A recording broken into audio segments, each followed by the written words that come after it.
Welcome to the best small business podcast. This is episode 268. We're excited to bring you this week's topic, change the way you approach goal setting. I'm Rich G. And I'm BJ Flagg, and today we are going to cover a great book that Rich and I have both loved, What Works? A Comprehensive Framework to Change the Way We Approach Goal Setting by Tara McMullin. Yeah, despite living in an age of prosperity and plenty, many people feel exhausted by a culture of constant comparison. Oh boy, I get that all the time. And Yes. one-upsmanship. A gentler and more fulfilling way to work towards what we truly want is desperately needed. And I really think Tara kind of hit it out of the park with What Works. She really develops a powerful and unconventional approach to goal setting, planning, and execution that prioritizes practice over achievement in both life and work. I think that you're going to love that in this book, you'll find an antidote to our culture's relentless pursuit of more, more, more. So BJ and I are going to really spend this podcast telling you how we go about goal setting and how we combat this more thing. So our first action is understand your more, okay? And find an antidote to our culture's relentless pursuit of more and put an end to the habit of striving for something else at the cost of missing out on what you have now. Choose what you want and need rather than what you're supposed to do.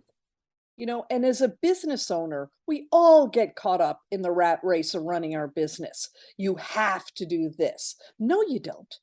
Sit down and figure out what you need and want from your business outside of the distractions from your peers, the media, and the self-help gurus.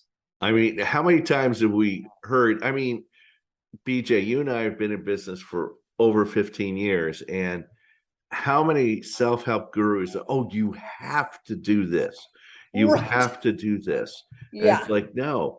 Too often we get distracted by society's demands on our time and effort that pay zero dividends, zero to our bottom line. How many times have you told yourself, well, if they say so, I should do it? You then go down a rabbit hole and you've wasted too many resources on something that delivers nothing.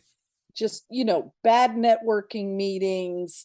Yeah, oh, that's a big one. Don't get me started. We were just talking about how I did this workshop back in 2009 for a chamber, and I spent days building it, going there, presenting everything. I got $0 for it. Yeah. And zero context. Yes. Yeah. Just because it wasn't run well. So it's just understanding your more. Action 2 is understand slowing down. The first reaction that all of us overachievers say, how do I slow down? How do I start? We want you to think of the why you are slowing down. That is where you're going to find your joy and passion. Not in how are you going to do it. It's in the why are you doing it. Yeah, find joy in the little things. It's a fundamental reimagining of how you choose the goals you set and how you go about achieving them.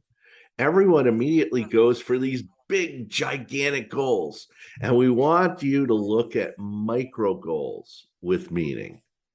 The micro goals can be broken down into step-by-step movement forward that is going to be so rewarding. You'll look back and you'll see a memorable achievement, which is so much more where you want to be. Yeah, I tell my clients sometimes, they go, oh my God, I have to get 100 clients this year. Oh my God, I got to get 100. No, you just need to get 2 clients this week. Yeah. One every few days. So figure it out. Stop looking at the 100 and make a micro goal. Exactly. And when you think about it, micro goals are like instant gratification. They're so tasty. And just the idea that you can, slow down enough to hear yourself think, to ideate, and then to goal set with intention. It's big. It's big. So our next action is reimagine your goal setting. Okay. So instead of putting down all of your business goals, start with your life goals. Okay. So we're trying to change it up here.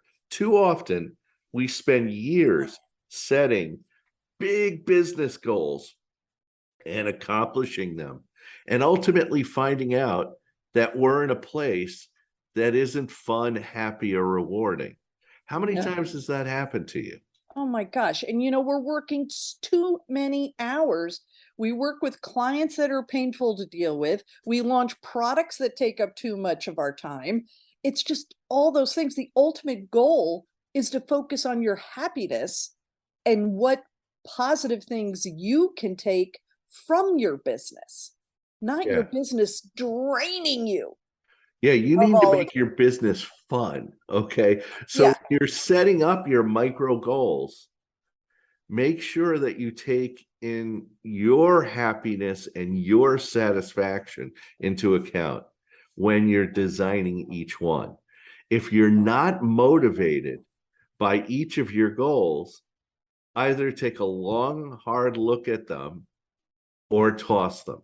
Make sure each goal needs to be a hell yeah or a hell no. It needs to be that quick. Hell yeah, I'm going to do this, or hell no, I'm not going to do it. right, right. And that takes us into action 4, reimagining success.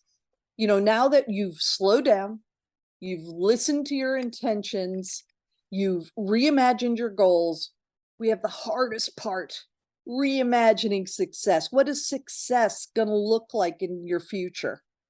Yeah, as we talk about in the last action, you need to imagine what success would look like to you from a lifestyle perspective. And that will open up so many pathways to a happier life. I think we're starting to see this now with the new generations, that Yeah, they're focusing more on their life and happiness rather than the 40-hour work, got to get the house, got to do this. It's like, right. no, am I really happy? And Yeah. it's a wake-up call to the boomers and everybody else going, well, they're not doing it right. Well, no, they're doing it right. You did it wrong. So Hate to break the news. But if we begin our business goals all for our success, would be about our business achievements. Once we retire, what do we have? No visible life goals visibly achieved. This yeah. is why so many people decline so quickly after they retire, because they have nothing to live for. It's like they didn't plan, they didn't do that part of it. Yeah, it's kind of funny when I coach my clients that are getting near retirement, I tell them, how do you transition what you're doing into something next? Are you going to teach, consult, write a book, write an article, do a podcast? How do you transition the fun, the excitement that you did over the last 40 years into your retirement? So Right. with this new way of imagining success, we challenge you to look at your family, your friends, where you live, and understand what success really means to you. I think you'll be pleasantly surprised for sure.